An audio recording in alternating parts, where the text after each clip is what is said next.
بسم الله الرحمن الرحيم حامدا ومصليا أما بعد. عن أبي هريرة رضي الله تعالى عنه قال قال رسول الله صلى الله عليه وسلم من أتى عرافا مسأله عن شيء لم تقبل له صلاته من 40 ليلة. رواہ مسلم.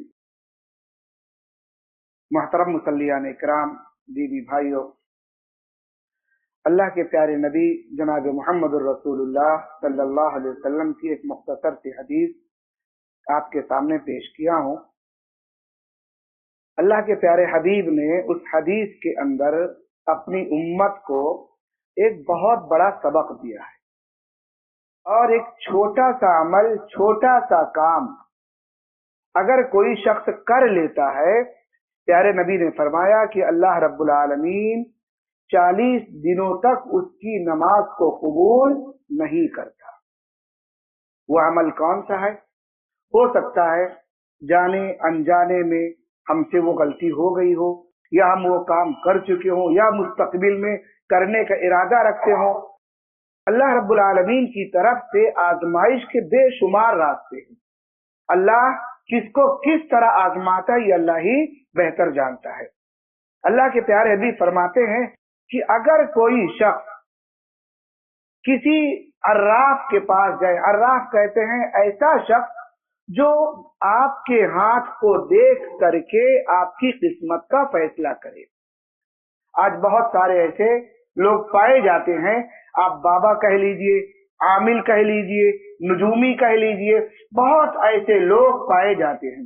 اور مسلمانوں کا ایک بہت بڑا طبقہ ایسا ہے کہ اگر اللہ رب العالمین اس کو کسی آزمائش میں مبتلا کر دے، اس کے ایمان کا امتحان لے، تو لوگ فوراً گھبرا جاتے ہیں. گھر میں بچہ بیمار ہو گیا، گھر میں بیوی بیمار ہو گئی، گھر میں اور کوئی تکلیف آ گئی، کاروبار کچھ حد تک کمزور پڑ گیا. اب پہلا خیال جو لوگوں کے ذہن میں آتا ہے، لگتا ہے کہ کسی نے کچھ کر دیا ہے. فوراً لوگ اپنے ایمان کا سودا کرنے کے لیے تیار ہو جاتے ہیں. کسی نے کچھ کر دیا، اس کا ہلا بھلا کرنا چاہیے، اس کا کوئی راستہ نکالنا چاہیے، کوئی توڑ اس کا نکالنا چاہیے.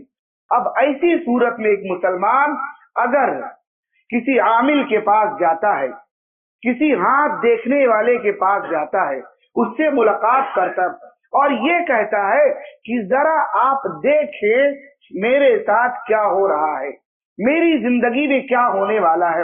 اس نے ہاتھ دکھایا، دیکھنے والے نے ہاتھ دیکھا، اور دیکھ کر کے جو کچھ اسے بتایا اس نے سن لیا، لیکن اس کی بات پر یقین نہیں کیا. اللہ کے پیارے حبیب فرماتے ہیں صرف اتنا کرنے پر، ہاتھ دکھانے پر، اللہ رب العالمین 40 دنوں تک اس کی نماز کو قبول نہیں کرتا. اللہ اکبر. میرے محترم، اس حدیث سے ایک پیغام دینا چاہتا ہوں. آج ہمارے سماج کے اندر نہ عاملوں کی کمی ہے، نہ باباؤں کی کمی ہے، اور نہ ہی دکھانے والوں کی کمی ہے. میرے بھائی، یہ دنیا چند روز کی ہے. اپنے ایمان کی حفاظت کریں، اپنے ایمان کو بچائیں.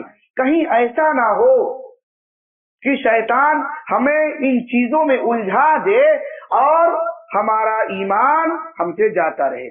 اور اللہ کے نبی نے یہ ان کے لیے کہا جو لوگ نماز پڑھتے ہیں کہ اللہ تعالی 40 دنوں تک ان کی نماز قبول ہی نہیں کرتا. اور سوال یہ، جو لوگ نماز ہی نہیں پڑھتے، یا جو لوگ صرف جمعہ پر اکتفا کرتے ہیں، یا کچھ لوگ ایسے ہیں جو اپنی مرضی کی نماز پڑھتے ہیں، جب وقت ملا پڑھ لیا، نہیں ملا کوئی بات نہیں. کچھ لوگ ایسے بھی ہیں کہ 3 وقت کی نماز جمع کر کے ایک ساتھ پڑھتے ہیں. کچھ لوگ ایسے بھی ہیں ظہر پڑھ لیا، عصر غائب، عصر پڑھ لیا، مغرب غائب، نماز کا اہتمام ہی ان کے درمیان نہیں ہے. ان کے ساتھ کیا معاملہ ہوگا؟ اللہ ہی خیر کرے. میرے بھائیوں، یہ مختصر سا پیغام اس حدیث کی روشنی میں جو میں نے آپ کو دیا، ہماری اور آپ کی ذمہ داری بنتی ہے